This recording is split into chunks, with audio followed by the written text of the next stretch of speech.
할렐루야.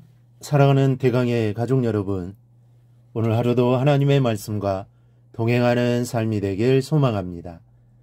오늘 함께 나눌 하나님의 말씀은 로마서 6장 19절에서 23절 말씀입니다.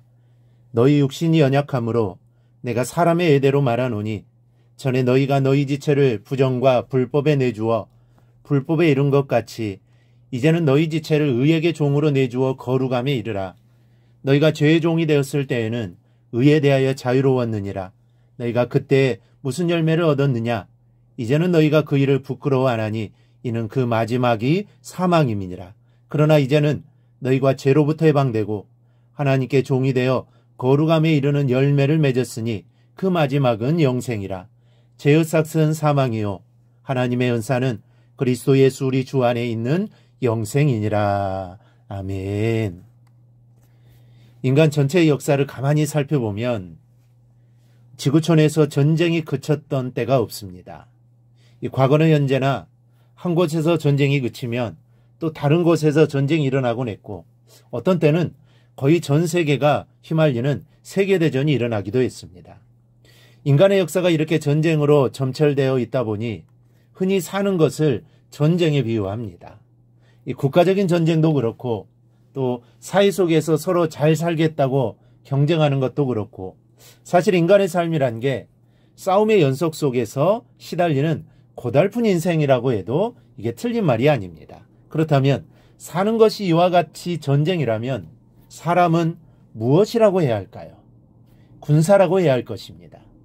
지식이라는 무기, 또 빽이라는 무기, 권세라는 무기, 인맥이라는 무기들을 이 총칼처럼 사정없이 휘두르면서 상대를 무찌르고 또 승리하기 위해 분투하는 군사라고 할 수 있을 것입니다. 그런데 사람이 이렇게 전쟁하듯 치열하게 사는 결과로 얻게 되는 것이 무엇인지 아십니까? 본문 23절은 그 결과를 아주 쉽게 말합니다. 죄의 삭은 사망이요. 여기에 싹에 해당하는 말로 바울은 옵소니아라는 말을 썼습니다. 이 옵소니아라는 말은 군인의 보수를 말하는데 정말 위협을 무릅쓰고 자신의 몸으로 수고한 결과 받게 되는 정당한 보수를 말합니다. 따라서 이 보수는 군인으로서는 마땅히 받을 대가요, 아무도 그 사람에게서 빼앗을 수 없는 것입니다.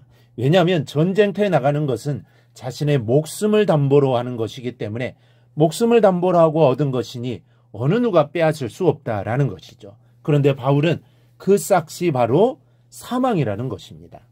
살자고 목숨을 걸고 싸웠는데 성공하고 열심히 살았는데 그 결과는 사망이라는 것입니다. 그리고 이것은 인간의 삶에 대한 마땅한 대가라는 것입니다. 그리고 이 사망을 아무도 빼앗을 수 없다는 것입니다. 인간이 치열하게 살아서 얻는 것은 결과적으로는 사망 외에는 아무것도 없다는 것입니다. 그런데 이건 당연한 것입니다.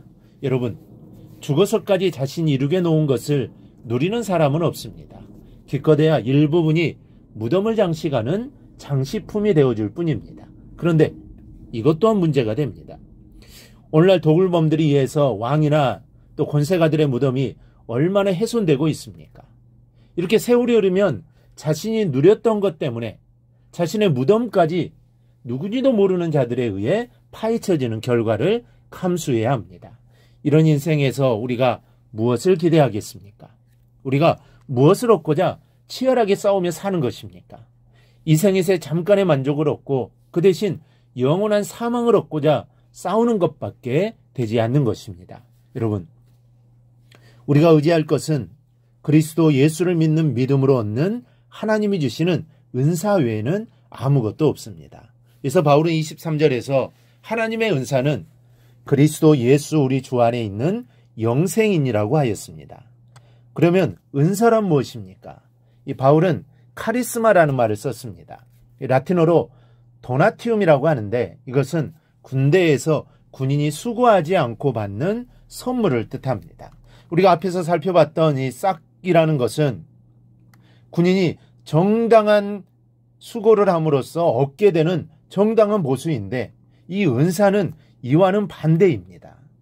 옛날에는 황제의 생일이나 등극일 등에 군대에게 돈으로 선물을 주었는데 이것을 카리스마라고 했습니다. 이렇게 은사는 거저 주어지는 것입니다. 내가 수고해서 번 것이 아닙니다.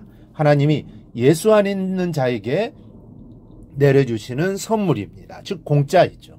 그렇다면 우리가 무엇을 의지해야 합니까? 예수 안에 있다는 사실, 즉 예수를 믿는 믿음을 의지해야 합니다. 예수를 믿는 자에게 하나님은 영생의 은사를 내려주시기 때문입니다. 그러기에 영생 또한 선물입니다. 내가 노력한다고 해서 영원한 삶을 누리는 것이 아닙니다. 하나님이 주신 것이죠. 그러므로 우리는 더욱더 하나님을 의지해야 하고 믿음을 굳게 붙잡아야 하는 것입니다. 그 안에 소망이 있기 때문입니다. 우리가 수고하면서 사는 인생에서 남은 것은 죄밖에 없습니다. 남은 것은 사진이라고 하는데 사실 인생에서 남은 것은 죄밖에 없습니다. 뭔가 많이 한 것 같은데 남는 게 죄밖에 없는 것이 인생입니다. 그러니 그 죄로 우리가 무엇을 벌겠습니까? 그 대가는 사망밖에는 아무것도 번 것이 없습니다. 그런데 지금 우리가 누리고 있는 것은 사망이 아닌 하나님이 주신 은사입니다. 살아서 나를 믿는 자는 영원히 죽지 아니하리니라고 하신 예수님의 약속대로 믿음으로 영생의 은사를 누리고 있습니다. 내가 수고한 대가가 아니요 하나님이 우리의 믿음을 보시고 주신 선물입니다. 여러분, 오늘 이 사실을 기억하면서 감사하는 삶을 사십시오. 믿기 전에 우리의 생활이라고는 죄가 전부요. 그 죄가로 죽을 수밖에 없었는데 하나님이 예수 그리스도를 통해서 값없이 영생의 은사를 주셨습니다. 이 사실에 감사하면서 믿음을 굳게 지켜나가시기를 바랍니다. 범사에 감사하면 우리의 믿음이 흔들리지 않습니다. 그러므로 우리는 늘 감사하며 살아야 합니다. 감사함이 우리의 믿음을 지키는 길입니다. 이 사실을 기억하고 하나님의 은혜에 늘 감사하며 살아가기를 바랍니다. 그리하여 믿는 자다운 삶을 살기를 주님의 이름으로 축원합니다. 오늘 묵상한 말씀을 굳게 잡고 삶으로 실천하며 살아내는 대강의 모든 성도들이 되기를 축복합니다.